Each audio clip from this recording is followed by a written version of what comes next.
Assalamualaikum warahmatullahi wabarakatuh. Selamat siang semuanya. Selamat siang Boriska, selaku guru kimia saya. Dan selamat siang untuk teman-teman yang sedang membuka video 1 jam ini. Oke, jadi sebelumnya saya hendak memperkenalkan diri saya sendiri. Saya Yohana Patricia Kasih. Mungkin saya sudah memperkenalkan diri di video lainnya, tapi tidak apa-apa. Saya dari kelas 11-3, nomor absen 36, dan hari ini saya hendak menjelaskan terkait soal-soal di materi stoikiometri. Nah, teman-teman, saya harap teman-teman dapat menganggap video ini bermanfaat, dan kita langsung saja ke pembahasannya. Dah. Oke, halo semuanya. Perkenalkan, saya Yohana Patricia Kasih. Sekali lagi perkenalkan kembali.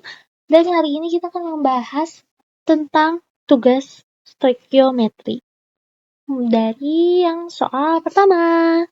Jadi kita baca dulu bersama-sama ya. Senyawa magnesium nitrida Mg3N2 bereaksi dengan air untuk menghasilkan magnesium hidroksida dan amonia sesuai dengan persamaan kimia berikut. Nah, ini Mg-nya 3, di sini Mg-nya 3. Oh, O-nya 2 di sini. O-nya 6.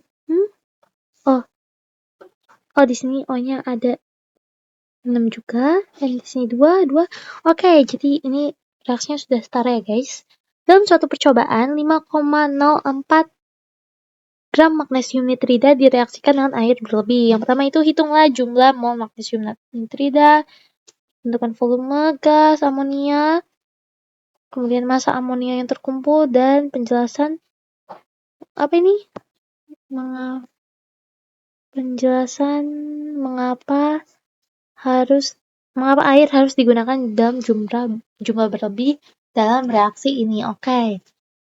Jadi karena kita sudah tahu ya teman-teman, ini di sini itu ada reaksinya.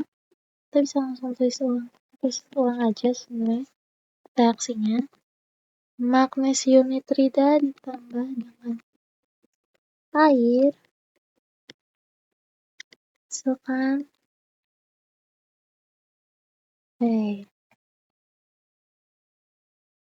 plus 2 NH3. Oke, ini kan tadi udah setara ya guys. Jadi dari informasi ini diketahui juga kalau ini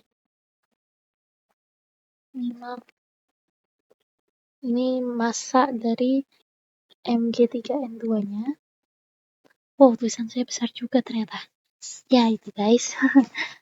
Dan diketahui juga di sini udah dikasih tahu ya, ARN, AR dari Mg juga itu semua udah dikasih tahu. Jadi kita bisa langsung nyari jumlah mol sebenarnya guys, karena kan rumus jumlah mol itu N sama dengan massa dibagi dengan massa molar ya guys. Jadi karena di sini yang ditanya jumlah mol magnesium nitridanya, berarti kita tinggal membagi, udah diketahui massanya, gram, dibagi dengan Mg3N2, berarti 3 dikali 24,3 ditambah dengan 2 dikali 14. Oke. Nah, teman-teman, ini bisa pakai kalkulator juga sebenarnya. Dan hasilnya itu 72,9 ditambah dengan 28, guys.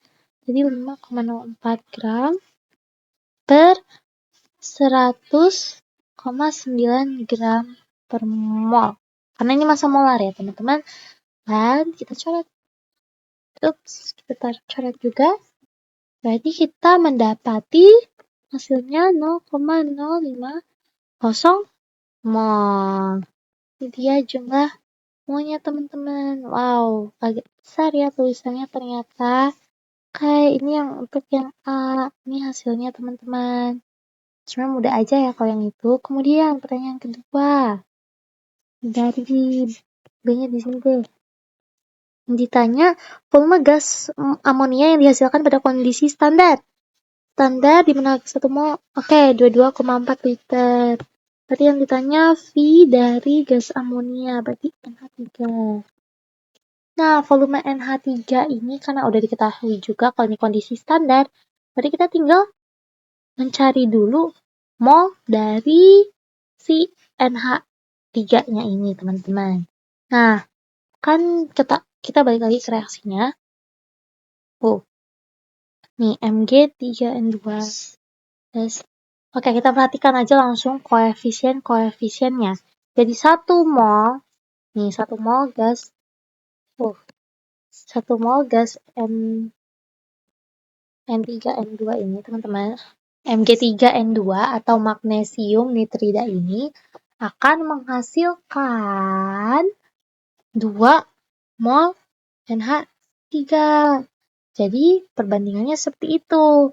Nah, karena kita udah ketahui nih, mol dari Mg3N2-nya, berarti kita bisa langsung aja mengkalikan N-nya Mg. Agak sulit ini. Langsung bisa Mg3N2-nya itu dikali dengan NH3. Bukan N sih, lebih ke koefisien NH3 dan koefisien Mg3N2-nya sendiri, teman-teman. Nah, ini kan udah 1 ya, jadi sebenarnya bisa langsung kita abaikan saja. Jadi, ini kita 0,050 mol tadi dikali dengan koefisien NH3 itu tadi 2. Berarti hasilnya adalah 0,10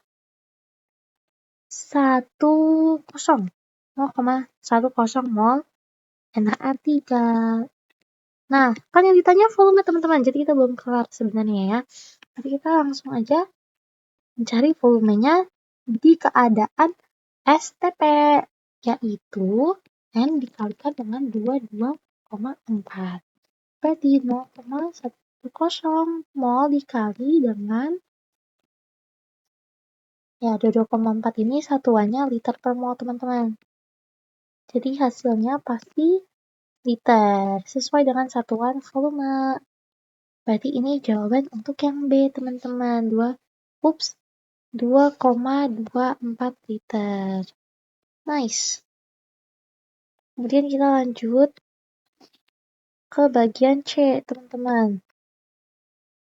Maaf agak berantakan ya. Yang C itu, jika hanya 80% dari amonia yang dihasilkan berhasil dikumpulkan karena kebocoran sistem, hitung massa amonia yang terkumpul. Nah, teman-teman, tadi kita kan udah mengetahui jumlah mol NH3 atau gas amonianya ini. Berarti kita bisa langsung kalikan aja dia agar kita mengetahui jumlah mol terkini dari si amonia ini. Oke, jadi jumlah molnya, jumlah mol NH3, kita tinggal kalikan aja tadi 80% dikali 0,10. Sebenarnya kita abaikan aja nih persentasenya. Kita bisa langsung kalikan angkanya aja, jadi 0,08 mol. Yang terkini, teman-teman, yang sesuai sama soal. Nah, maka dari itu kita bisa langsung nyari nih massa amonia yang terkumpul sebenarnya. Kalau hanya 80% dari amonia yang dihasilkan berhasil dikumpulkan. Jadi kita tinggal cari pakai rumus biasa, massa NH3 itu dengan mol dikalikan dengan massa molar. Molnya kan kita pakai yang terkini, yaitu 0,08 mol. Kemudian dikali dengan NH3N itu tadi AR-nya 14, kemudian kalau H itu 1. Dan ada 3, berarti 0,08 dikali dengan 17. Oke. Nah, ini kan ini massa molar, satuannya G per mol ya, teman-teman. Dan kalau ini ya udah jelas, mol, satuannya mol. Berarti, maka kita mendapatkan massa amonia yang terkumpul itu 1,36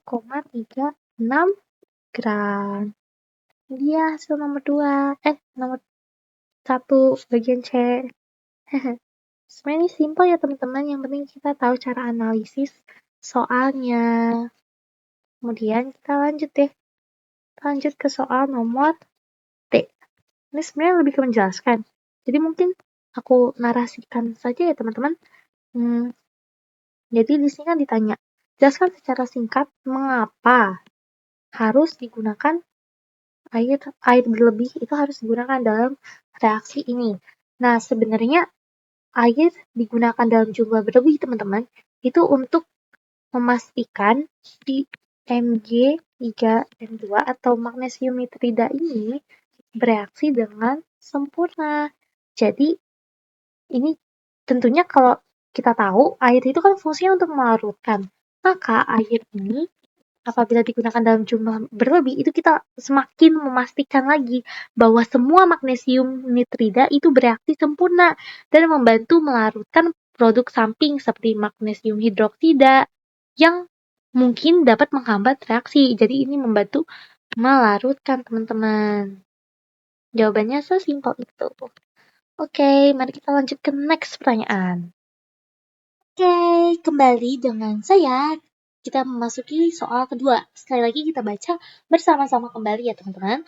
Kalsium karbonat atau CO3 terdekomposisi saat dipanaskan menghasilkan kalsium oksida dan karbon dioksida sesuai dengan persamaan reaksi berikut. Ca, Ca, C, O-nya 3. Oke, persamaan reaksinya sudah start ya teman-teman. Dalam suatu percobaan, 10 gram kalsium karbonat dipanaskan hingga terdekomposisi sepenuhnya. Nah, pertanyaan pertama itu, hitung jumlah mol kalsium karbonat yang digunakan dalam reaksi. Tentukan massa kalsium oksida yang dihasilkan berdasarkan hukum kekekalan massa. Jika 4,4 gram karbon dioksida dihasilkan, verifikasi apakah hasil ini sesuai dengan hukum kekekalan massa, dan jelaskan bagaimana hukum perbandingan tetap berlaku dalam reaksi ini untuk senyawa kalsium karbonat. Diketahui juga massa molarnya. Oke. Ini juga kita bisa langsung mengerjakan ya teman-teman. Oke. Mari kita coba. Nice. Baik. Nah, teman-teman, kita tulis ulang aja sebenarnya apa yang ada di soal seperti tadi. Jadi di sini itu, susah ya. Oke. Maaf teman-teman. Oke, jadi CO3 solid didekomposisi menjadi kalsium oksida dan karbon dioksida. Oke, dan diketahui juga dalam suatu percobaan 10 gram kalsium karbonat dipanaskan hingga terdekomposisi sepenuhnya, dan diketahui juga atom relatifnya atau massa molarnya. Kemudian yang A, jumlah mol lagi teman-teman yang ditanyakan.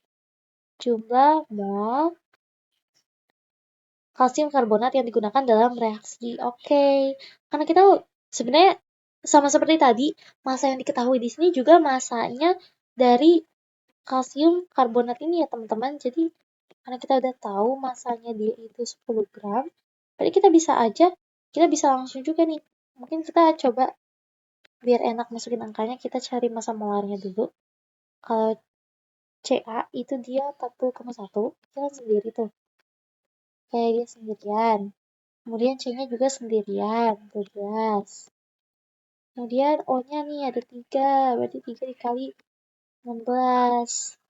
Berarti 40,1 ditambah dengan 12,0 ditambah juga dengan 3 kali 16 itu sekitar, maaf saya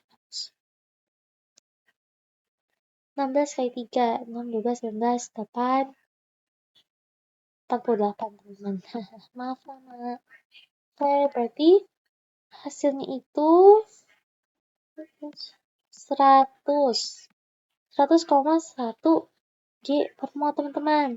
Berarti kalau kita masukkan ke rumus jumlah mol seperti tadi, massa dibagi dengan massa molar, maka 10 gram dibagi dengan 100,1 G per mol. Wah, tanggung banget ya. Harusnya bisa enak nih angkanya. Itu, wah, hasilnya kita agak sedikitin aja. Nah, ini dia jumlah molnya teman-teman. Oke, kita lanjut ke bagian berikutnya dari pertanyaan nomor 2 ini. Oke.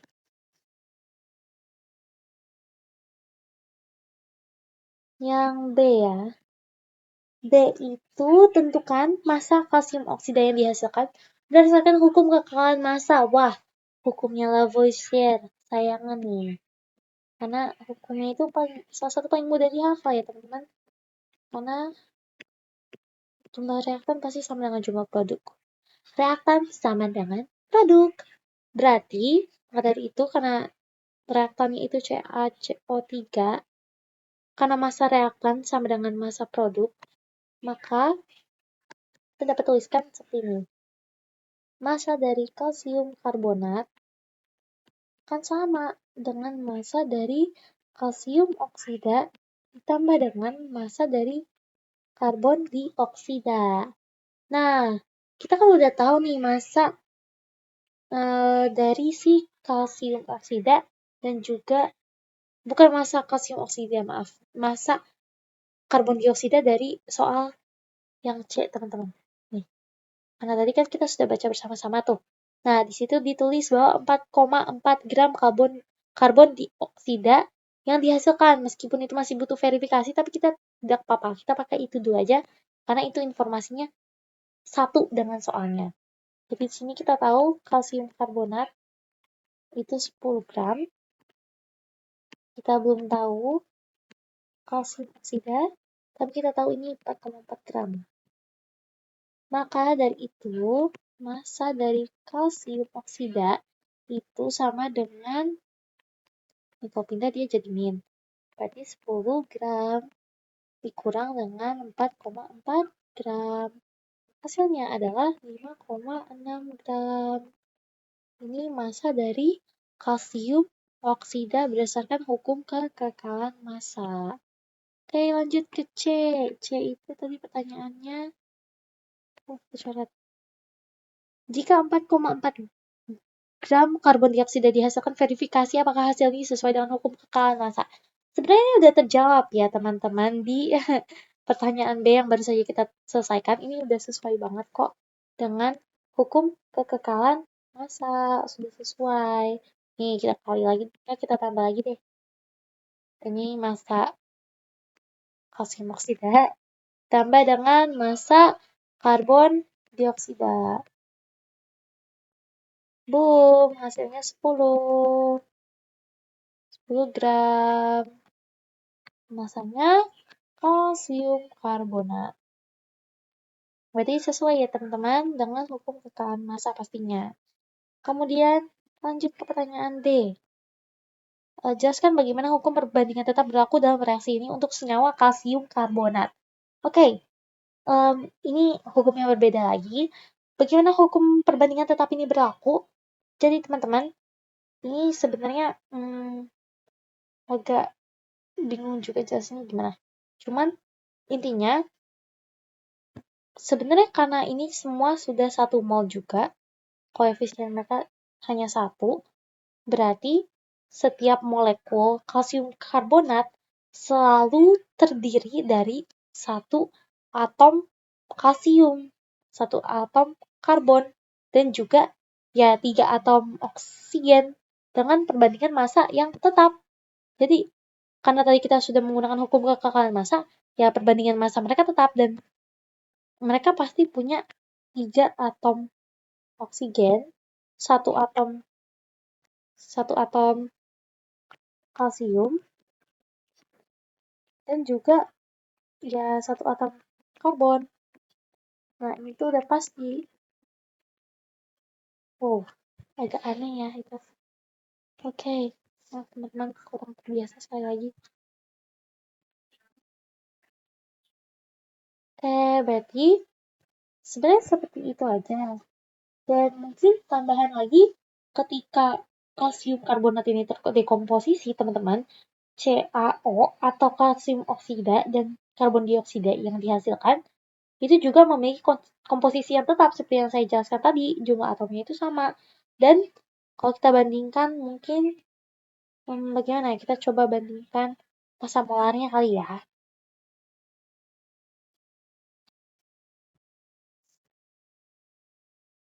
Sebenarnya tidak perlu dituliskan juga sih ini teman-teman. Jadi misal kalau misal kita membaliknya, kayak kita membentuk kalsium karbonat. Ya udah, komposisi mereka persis sama kan. Jadi intinya komposisinya sama. Dan perbandingannya tuh, misal kita bandingkan massa molarnya 40,1 dibanding 12 dibanding 48. Hukum ini berlaku karena setiap molekul kalsium karbonat itu selalu memiliki satu atom kalsium, satu atom karbon, dan 3 atom oksigen, sehingga nanti massa molar mereka ya jelas sama, komposisinya akan sama. Paling bedanya karena perbedaan koefisien aja nantinya, dan itu pun hanya untuk menambahkan jumlah gitu. Maksudnya, jadi komposisi mereka intinya tetap sama. Seperti itu, teman-teman. Jadi, kalau hukum perbandingan massa aja sudah berlaku, apalagi hukum perbandingan tetap, hukum kekekalan massa, dan tetap ini cukup berkaitan. Jadi, seperti itu. Komposisinya tetap, itu intinya. Oke, selanjutnya teman-teman kita akan membahas soal nomor 3. Kita baca aja langsung. Suatu senyawa organik mengandung karbon, hidrogen, dan oksigen. Dalam suatu analisis, 2,40 gram senyawa ini dibakar sempurna menghasilkan 5,28 gram karbon dioksida dan 2,16 gram air. Oke, sebelum kita lanjut teman-teman, kita langsung aja tulis diketahuinya nih. Kita bisa langsung tulis diketahuinya, yakni yang paling kita ketahui itu di sini massa dan massa molar ya teman-teman, yaitu massa senyawanya sebanyak 2,4 gram, kemudian massa karbon dioksida 5,28 gram, kemudian massa dari H2O yaitu 2,16 gram. Nah, teman-teman di sini kita juga sebenarnya udah mengetahui mm-nya ya, atau massa molarnya di sini. mm. Nah, yang pertama ditanya itu teman-teman, hitung perbandingan mol karbon, hidrogen, dan oksigen dalam senyawa tersebut. Oke, jadi kita harus mencari dulu mol dari C, A, dan O. Maka dari itu, mungkin yang paling pertama kita bisa cari itu dari CO2 dulu kali ya teman-teman. Rumusnya kan massa per massa molar. Di sini kita udah tahu nih kalau M-nya itu 5,28 gram per 44. Oh, langsung diketahui 44,0 gram per mol. Kita bagi, itu hasilnya 0,12 mol. Kemudian untuk mol dari H2O, M juga, itu kita dapati 2,16 gram ya, dan 18,0 gram per mol. Itu hasilnya 0,12 mol juga. Oke teman-teman, nah dari sini teman-teman kita bisa simpulkan nih, karena di sini hanya ada 1 mol karbon, berarti N karbon juga sama dengan 0,12 mol. Kemudian karena di sini ada 2 mol hidrogen, karena hidrogennya ada 2, kita tulis ya teman-teman, 2 mol hidrogen, sehingga kita bisa mengalihkan 2 dengan 0,12 molnya. Berarti mol hidrogen itu 0,24 mol. Oke. Oke, setelah kita highlight, sekarang kita lanjut. Nah, teman-teman, berarti yang missing sekarang siapa? Betul. Yang missing itu si oksigen, mol oksigen. Tapi teman-teman, di sini kita gak ada informasi terkait massa oksigennya. Berarti bagaimana cara kita mencari massa oksigen? Nah, teman-teman, kalau dilogikakan ini, pasti seperti hukum kekekalan massa, massa senyawa itu sama dengan massa oksigen, ditambah massa hidrogen, ditambah dengan massa karbon. Sedangkan yang kita ketahui kan massa CO2, massa H2O, bukan massa mereka secara ya sebagai unsur sendiri gitu. Maka dari itu kita harus cari lagi nih massa dari C, lalu massa dari H. Dan rumusnya sama aja ya teman-teman. Kita ada perubahan di massa molar dan molnya aja. Jadi ini tadi 0,1 dikali karbon itu AR-nya 12. Jadi kita dapat 1,44 gram. Kemudian kalau untuk H, itu kita tahu kalau AR-nya cuma 1 ya teman-teman. Dan N-nya tadi 0,24. Dikali dengan 1. Berarti 0,24 gram. Nah, baru deh kita masukin dia ke rumusnya teman-teman. Kita masukkan dia ke rumusnya. Oke, kita masukin. Berarti, kalau kita tukar ya teman-teman, berarti massa oksigen itu sama aja dengan massa dari senyawa dikurang massa karbon kurang lagi dengan massa hidrogen yang bisa langsung kita tambahkan. Jadi 2,4 gram dikurang 1,44 gram ditambah 0,24 gram itu hasilnya massa oksigen sama dengan 0,72 gram. Yeay. Tapi sayang sekali belum berhenti sampai sini teman-teman, masih panjang. Jadi kita ganti warna aja ya, biar gak pusing. Oke, next. Kita udah tahu masanya. Jadi kita tinggal hitung mol CO. Biar satu sama ini kita gabung ke sini aja. Tuh. Oke, berarti molnya O itu M per M. Tadi masanya itu 0,72. Dan kita tahu kalau oksigen itu AR-nya 16. Jadi, kita dapat 0,045 mol. Nah, dari sini kita bisa bikin perbandingannya. Lanjut, kita balik ke sini deh. Maaf ya, agak bingung panah-panahnya. Perbandingan.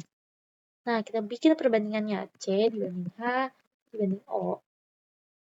C banding H banding O tadi itu 0,12 banding 0,24 ya, iya. 0,24 dibanding 0,045. Nah, teman-teman, ini kita bagi dengan angka terkecil. Jadi kita bagi dengan 0,045 ya, teman-teman.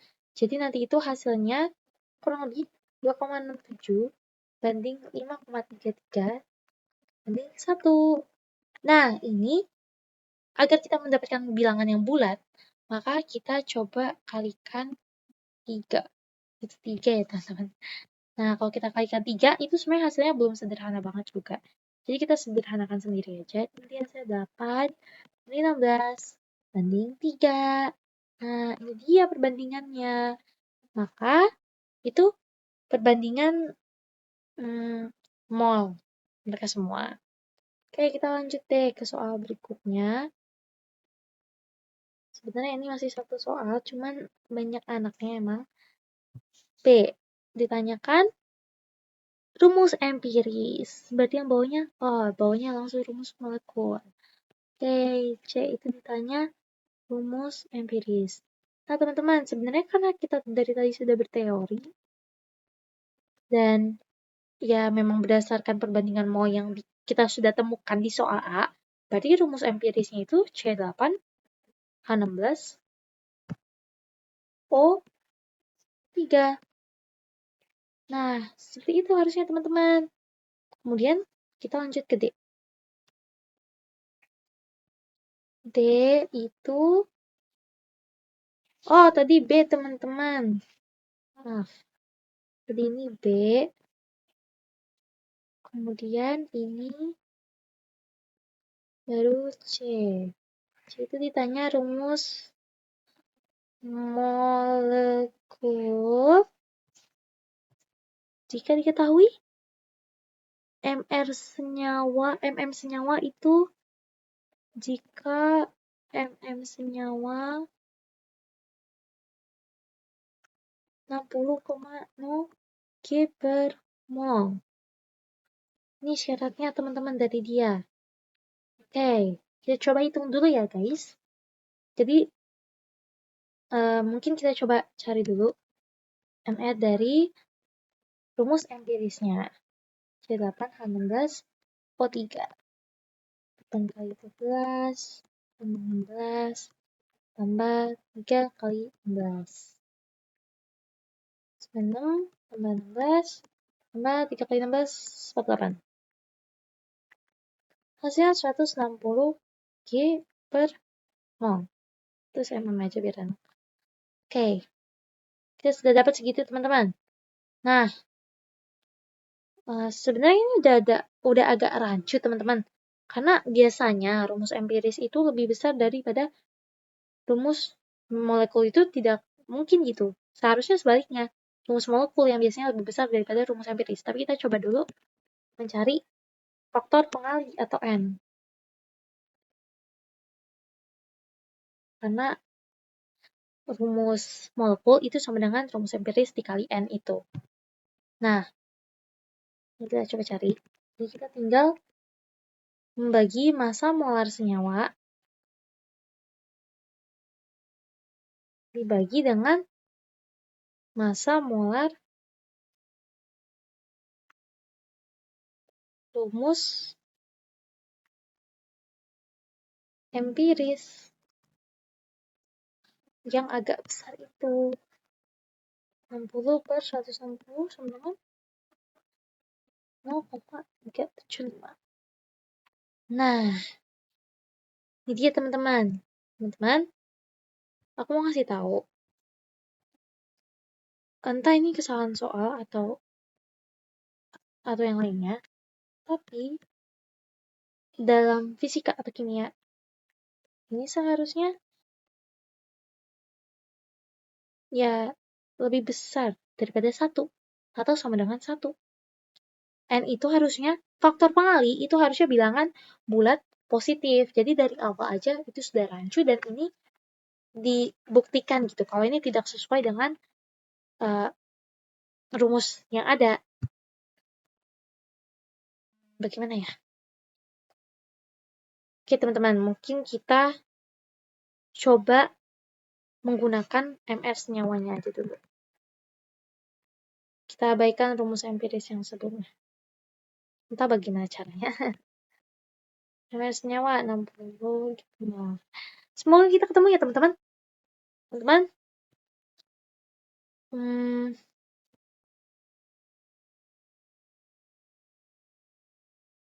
Oke. Jadi teman-teman, mungkin bisa dilihat dari yang ini kali ya.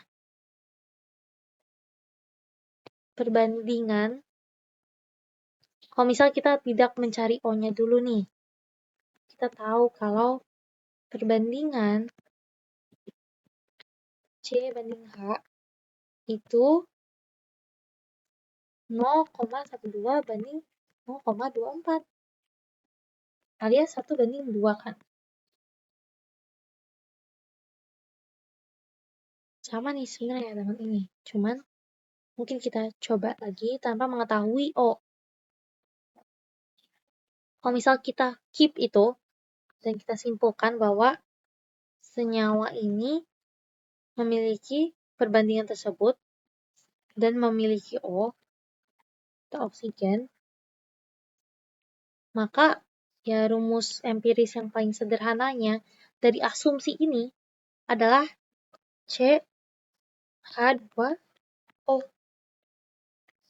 Kalau kita tidak mengetahui O-nya, kita asumsikan O-nya ini ya udah dia memiliki O aja. Yang penting kita tahu perbandingan CH-nya. Dan ya mungkin coba kita hitung MR-nya dulu teman-teman. CH2O MR-nya itu 12 ditambah 2 kali 1 tambah 16 kali 12 tambah 2 tambah 16 itu 30. G per mol. Oke teman-teman. Nah, karena N faktor pengali ini adalah bilangan bulat positif, maka CH2O ini adalah rumus empiris yang logis. Karena dari sini kita tahu bahwa jadi kita bisa asumsikan bahwa rumus molekul yang tepat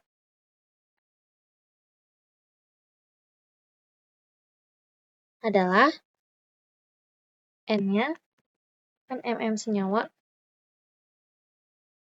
per mmRe.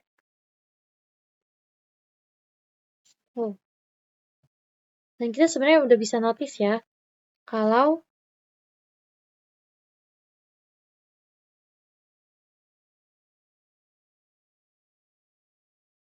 kita udah bisa notice sebenarnya kalau ini tuh logis. Karena mm senyawanya itu 60 G per mol, dan mmRe yang kita dapat terbaru ini nih, itu 30. Jadi pada akhirnya hasil dia adalah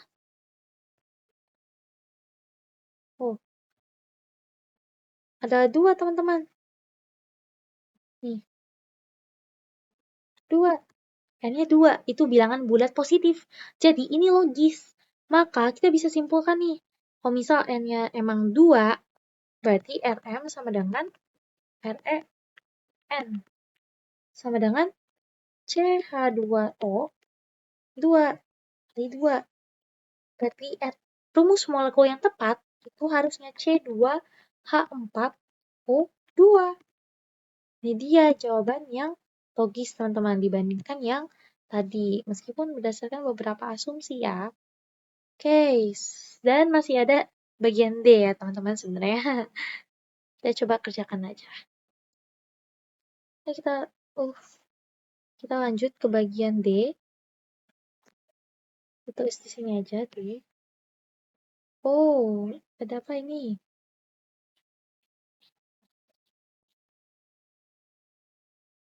Maaf teman-teman. Ini kita pakai spidol dulu. Kita sama saja tab.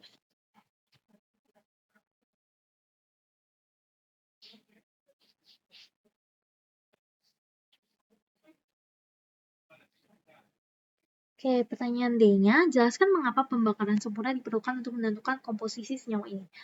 Oke, karena diminta jelaskan mungkin tidak perlu saya tulis banyak-banyak. Karena, pennya sudah kembali seperti semula. Oke, jadi untuk jawaban D, itu mengapa pembakaran sempurna diperlukan, kurang lebih seperti itu. Alasan pembakaran sempurna ini diperlukan.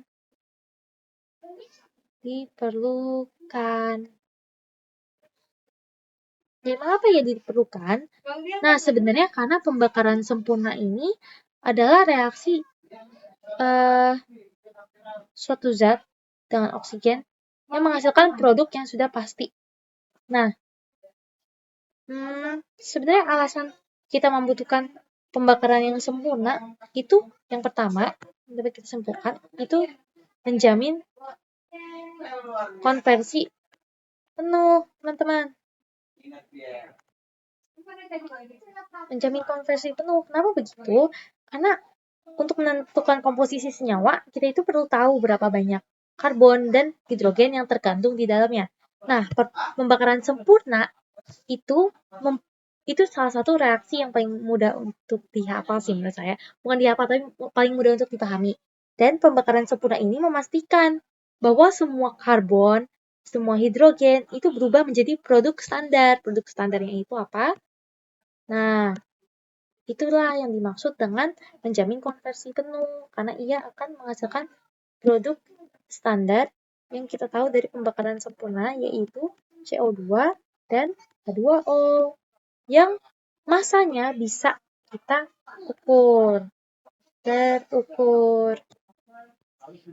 Nah, kemudian mungkin alasan kedua dan terakhir diperlukannya pembakaran sempurna ini itu tentunya karena ini ada kata terukur untuk akurasi perhitungan teman-teman.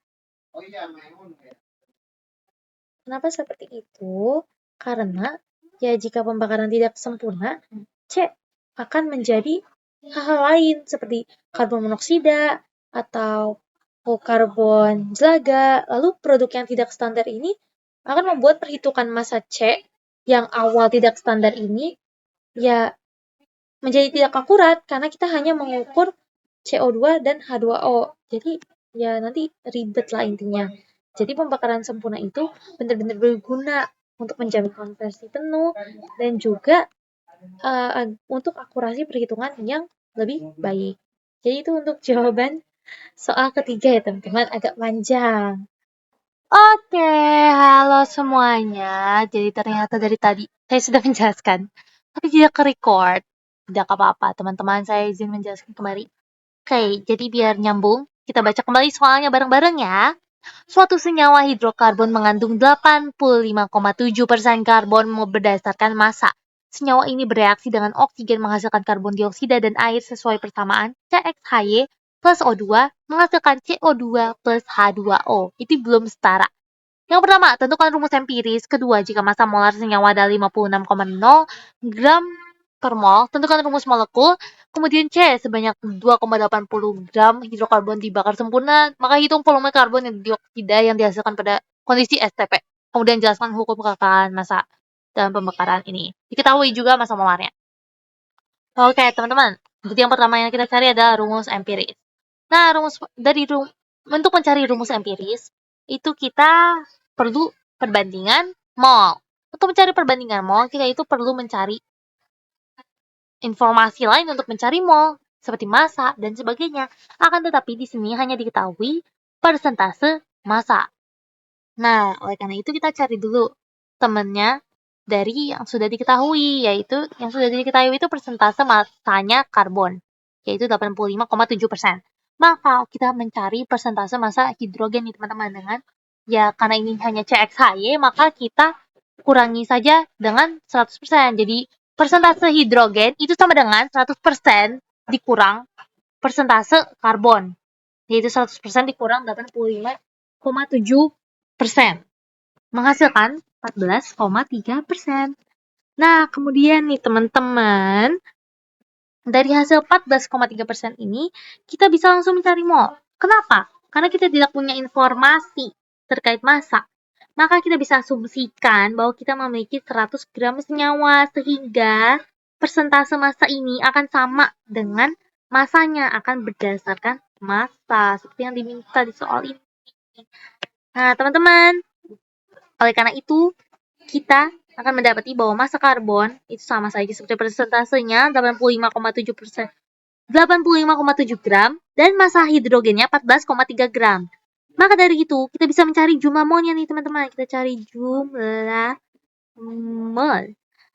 Jumlah mol karbon itu kita dapati massa per massa molar itu 85,7 gram per 12 gram per mol. Kita coret, kita mendapati hasilnya 7,14 mol. Kemudian, untuk mencari jumlah mol hidrogen itu sama saja M per mm, kemudian kita masukkan angkanya 14,3 gram per 1 gram per mol. Ini kita bisa langsung contreng. Nah, itu hasilnya 14,3 mol. Kemudian kita langsung bandingkan saja. Kita langsung buat perbandingan mol untuk mencari rumus empirisnya. C banding H itu 7,14 dibanding 14,3. Kemudian kita bagi lagi, kita sederhanakan dengan membaginya dengan angka paling kecil di sini, yaitu 7,14. Maka 7,14 ini dibagi dengan 7,14, hasilnya 1. Kemudian 14,3 dibagi dengan 7,14, itu hasilnya tidak terlalu bagus. Tapi untungnya masih bisa kita sederhanakan ya teman-teman menjadi 2. Sehingga perbandingannya adalah 1:2. Maka kita masukkan ke CXHY, itu akan menghasilkan rumus empiris CH2. Lanjut, selanjutnya itu kita diminta mencari, di B itu mencari rumus molekul jika diketahui massa molar senyawa adalah 56 gram per mol. Nah, pertama, karena kita harus mencari faktor pengalinya untuk mencari rumus molekul, maka kita cari dulu teman-teman massa molar atau massa atom relatif atau massa molekul relatif dari CH2. Nah, kita tinggal kalikan saja. 1 kali 12, 12. 2 kali 1, 2. Jadi kita coret aja itu. Hasilnya 14 gram per mol. Nah, faktor pengalinya itu massa molar senyawa dibagi dengan massa molar rumus empiris. Yaitu 56 per 14. Hasilnya ada 4, teman-teman. Ini 4. Nah, kemudian kita tinggal kalikan dengan rumus empirisnya. Karena kita sudah dapat faktor pengalinya itu 4, maka rumus molekul itu faktor pengali atau N dikali dengan Re atau rumus empiris. Maka 4 kali CH2 sama dengan C4H8. Itu dia rumus molekulnya, teman-teman. Oke, selanjutnya kita diminta untuk mencari volume CO2 jika diketahui bahwa hidrokarbon dibakar sempurna 2,80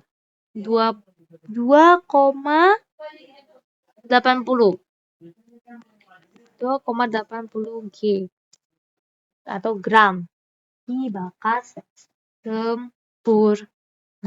Oke, teman-teman. Jadi yang pertama kita juga mengetahui bahwa ini tuh kondisi STP. Jadi karena itu kita bisa langsung mencari aja, teman-teman. Nah, tapi kan kita udah dapat rumus molekul. Jadi yang pertama kita harus lakukan sebenarnya ya kita harus kita bisa langsung menuliskan persamaan reaksi yang setara untuk soal-soal kedepannya. C4H8 tambah O2 hasilkan CO2 H2O. Ya.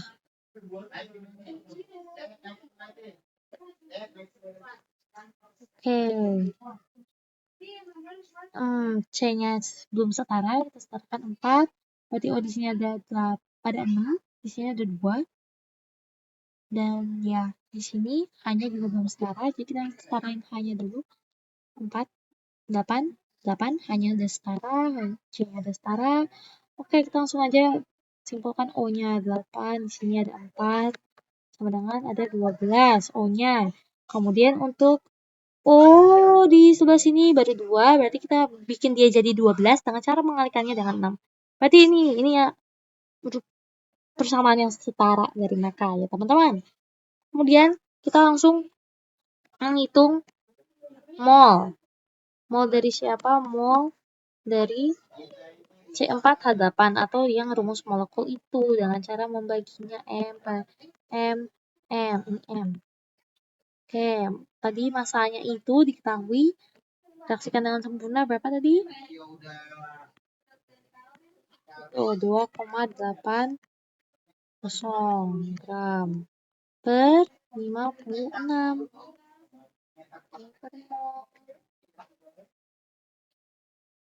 Benar kan ya? Iya, 56 mol. Menghasilkan 0,05 mol. Nah, maka dari itu, berdasarkan persamaan reaksi yang di atas ini, 1 mol C4H8 menghasilkan 4 mol karbon dioksida. Maka, kita bisa simpulkan lagi, kalau NCO2 itu 4 dikali dengan mol C4H8. Jadi kesimpulannya ini 4 dikali 0,05 aja, teman-teman. Maka hasil dari mol karbon dioksida itu adalah 0,20 mol. Nah, itu ya, teman-teman. Kemudian, wow, ini sudah agak sulit zoom in zoom out-nya. Oke, selanjutnya kita langsung deh hitung volume CO2 dengan cara N dikali, kalau STP apa? Betul, 22,4 liter per mol. Jadi, kalau 0,2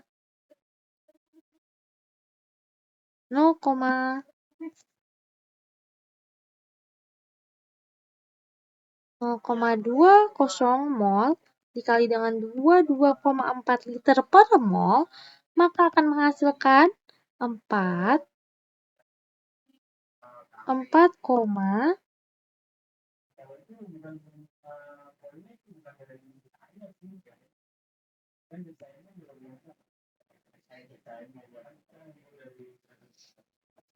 3,48 liter. Itu intinya hasilnya ya teman-teman. Itu dia volume dari CO2. Oke, bagian D-nya ya.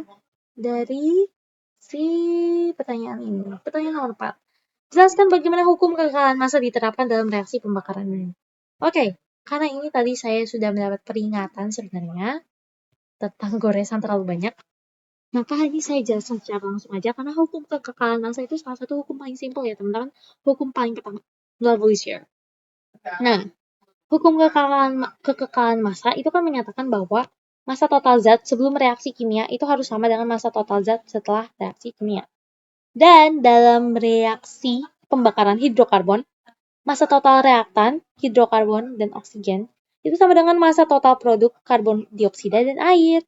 Seperti pada persamaan reaksi tersebut. Artinya tidak ada atom yang hilang atau diciptakan selama reaksi. Atom-atom hanya disusun ulang untuk membentuk ya senyawa baru. Akan tetapi ya mereka tersusunnya tetap ini lagi, tetap ini lagi. Misalnya jika kita membakar 56 gram C4H8 seperti tadi, ya sudah dengan oksigen yang cukup, massa total CO2 dan H2O-nya itu akan sama dengan massa total C4H8 dan O2 yang bereaksi. Jadi pasti kekekalan massa itu pasti ada, pasti berlaku gitu. Intinya sih seperti itu simpelnya. Jadi ya sudah jelas berlaku di sini karena bahkan persamaan reaksinya saja setara dan massa maupun mol masing-masing dari mereka itu saling terkait. Jadi teman-teman kesimpulannya hukum kekekalan massa itu sangat berlaku di sini. Sangat berlaku. Oke, clear ya. Baik. Kita mungkin lanjut ke soal berikutnya, tapi saya akan membuat kanvas baru dulu. Oke, ini soal terakhir kita teman-teman. Jadi kita baca bersama-sama lagi ya. Etanol atau C2H5OH dihasilkan dari fermentasi glukosa atau C6H12O6. Sesuai persamaan berikut, yaitu C6H12O6, kemudian pendapat 2C2H5OH 2CO2. Oke, itu sudah setara ya teman-teman. Persamaan yang diberikan itu sudah setara. Nah, berarti kita sudah dapat menggunakan persamaan reaksi itu. Kemudian diketahui juga dalam suatu percobaan 18 gram glukosa digunakan untuk menghasilkan etanol. Jadi kita mengetahui massa glukosa yang digunakan. Nah, dari sini kita juga mengetahui massa molar mereka, massa molar dari etanol, glukosa, dan karbon dioksida, dan kita mengetahui rendemen aktual. Oke, kita bahas satu persatu dulu ya teman-teman. Kita bahas dari menghitung, mungkin tidak jadi ditulis ya dikitnya. Oke, kita mulai dari yang dasar dulu saja. Kita menghitung massa etanol maksimum teoretis yang dapat dihasilkan. Berarti kita akan untuk mengetahui itu maka kita mencari dulu baik itu massa mol glukosa dan lain sebagainya untuk mencari mol etanol hingga akhirnya menemukan massa etanol. Oke, jadi kita mencari massa teoretis etanol, massa maksimum sih. Oke, teoretis. Oke, teman-teman. Jadi yang pertama kita lakukan tadi itu harus mencari mol glukosanya dulu. Terus M glukosa aja ya, agar tidak terlalu panjang. Dengan cara yang sama, yaitu M per MM. Seperti soal lainnya. Kita tahu seperti itu, massa dari glukosa, massa yang digunakan, yang sudah diketahui itu 18 gram. Kemudian kita tahu bahwa massa molar dari glukosa adalah 180. Ini bisa langsung kita coret sebenarnya. Maka kita mendapati hasil mol glukosa adalah 0,1 mol. Nah, dari situ kita bisa menggunakan persamaan stoikiometri untuk mencari mol etanol berdasarkan reaksi itu ya. Kayak kita perhatikan nih reaksinya teman-teman. Persamaan reaksi ini. Jadi kita tahu dari situ bahwa 1 mol glukosa itu menghasilkan 2 mol etanol. Maka kita bisa langsung saja mengalihkan seperti yang sudah kita lakukan di soal-soal sebelumnya nih. Bahwa mol etanol itu berarti sama dengan 2 kali mol glukosa. Berarti 2 dikali 0,1 sama dengan 0,2 mol. Ini dia mol etanol secara teoretis juga. Dari sini kita langsung bisa mencari massa mol secara teoretis dari etanol. Kita bisa langsung cari teman-teman, karena untuk mengkonversi massa itu tinggal jumlah mol dikalikan dengan mm. Atau massa molar etanol juga. 0,2 tadi, 0,2 mol. Kemudian massa molarnya itu 46. Dikali 46 gitu. Hasilnya adalah 9,2 gram. Maka ini dia massa maksimum etanol secara teoretis ya teman-teman. Untuk bagian A. Kita lanjut ke bagian B. Jika rendemen aktual reaksi adalah 75%, hitung massa etanol yang benar-benar dihasilkan. Berarti kalau tadi teoretis, ini benar-benar dihasilkan berarti aktual. Nah teman-teman, mungkin yang masih bingung sama kata-katanya, rendemen itu perbandingan antara produk yang benar-benar dihasilkan terhadap produk maksimal teoretis. Dan dinyatakan ya sebagai persen, seperti yang di sini. Jadi cara kita mencari massa etanol aktual itu sebenarnya tinggal mengkalikan rendemen dengan massa etanol teoretisnya itu. Sesimpel itu teman-teman, karena kita sudah menemukan massa etanol teoretis. Jadi, kita tulis di sini, massa etanol aktual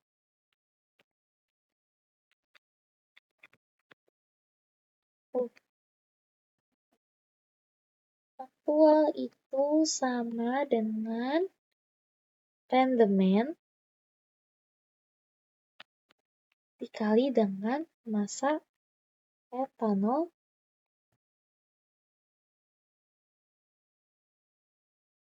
teoretis. Sama dengan berarti 75% atau 75 aja sebenarnya.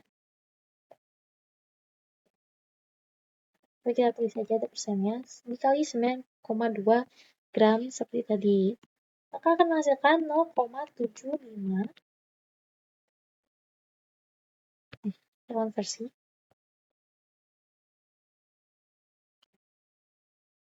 Karena untuk teman-teman yang bingung, persen itu kan per 100. Jadi 75 per 100 ya, 0,75. Jadi 9,2 gram. Hasilnya adalah 0,9 gram. Ini dia massa aktualnya. Simple as can be ya teman-teman. Ini cukup mudah ya. Tapi kita next dulu ke pertanyaan C-nya. Wah, kita mendekati akhir nih guys. Tentukanlah jumlah mol karbon dioksida yang dihasilkan pada rendemen 75%. Oke. Ini teman-teman. Karena di sini teman-teman bisa lihat bahwa koefisien karbon dioksida itu sama dengan koefisien etanol di persamaan, maka jumlah mol CO2 secara teoretis itu sama dengan mol etanol secara teoretis, yakni 0,2 mol. Nah, kita tulis saja dulu. Tadi itu pertanyaannya, jumlah mol ya. Jumlah mol CO2 yang dihasilkan pada rendemen 75%. Dan CO2 itu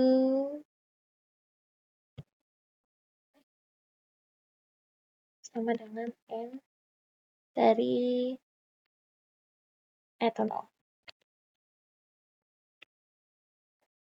Tadi ya, 0,2 mol. Kalau kita bandingkan dengan glukosa kembali juga itu pasti menghasilkan 0,2 mol, teman-teman. Nah, maka dari itu, cara kita mencari mol CO2 secara aktual, itu sama saja seperti tadi ya.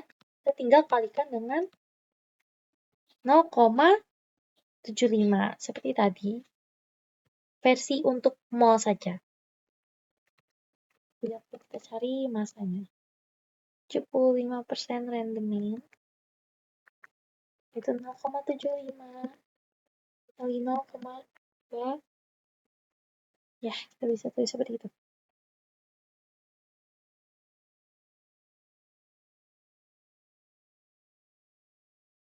Dan ini dia hasilnya, teman-teman.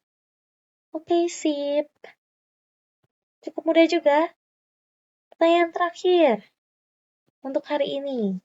Jelaskan faktor yang dapat menyebabkan rendemen kurang dari 100% dalam reaksi ini. Oke.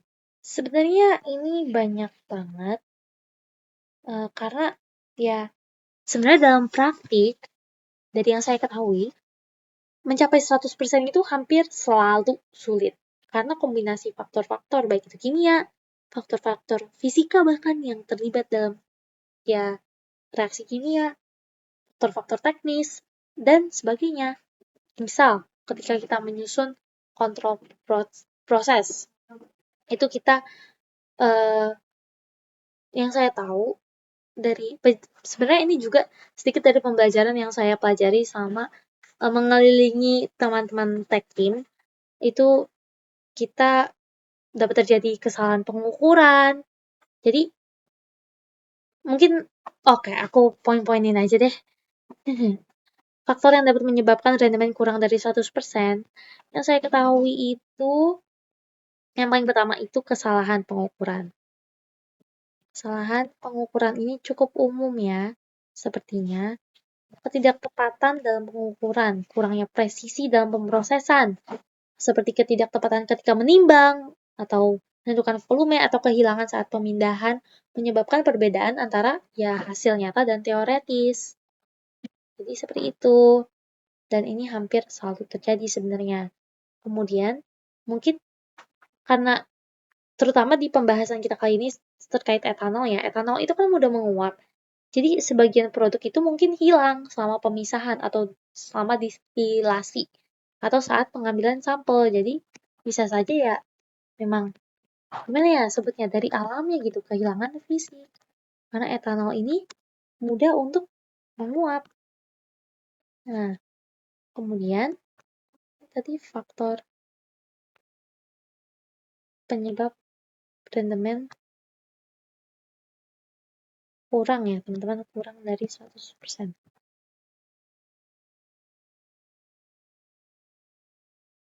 Nah, kemudian selain itu juga bisa disebabkan mungkin karena tidak semua glukosa sempat bereaksi, karena waktu reaksi terlalu singkat. Karena kan kita juga belajar bahwa ya kadang katalis itu tidak cukup aktif dan banyak banget faktor-faktor dunia lainnya yang mungkin bisa menghalangi. Sehingga kinetika terbatas atau reaksinya tidak lengkap atau bahkan ada yang disebut juga dengan reaksi samping. Jadi selain reaksinya bisa saja tidak lengkap, ini mungkin sering terjadi juga, yaitu reaksi samping side reaction, di mana glukosa itu bisa berubah menjadi produk lain dan di reaksi-reaksi lainnya, tidak hanya pada reaksi ini, itu juga sering terjadi seperti itu, yaitu reaksi samping. Kemudian, mungkin banyak banget faktor-faktor lainnya seperti kondisi reaksi yang kurang optimal misalnya, seperti tekanan yang tidak tepat, itu kembali lagi ke ketidaktepatan dalam pengukuran, atau bahkan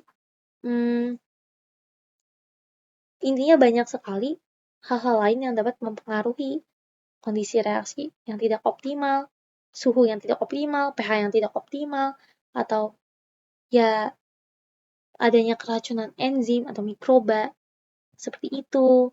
Jadi ada banyak, lebih dari 3 ini, dan lebih dari apa yang saya sebutkan, itu dapat menjadi faktor yang mempengaruhi rendemen itu tidak mencapai 100% dalam reaksi ini.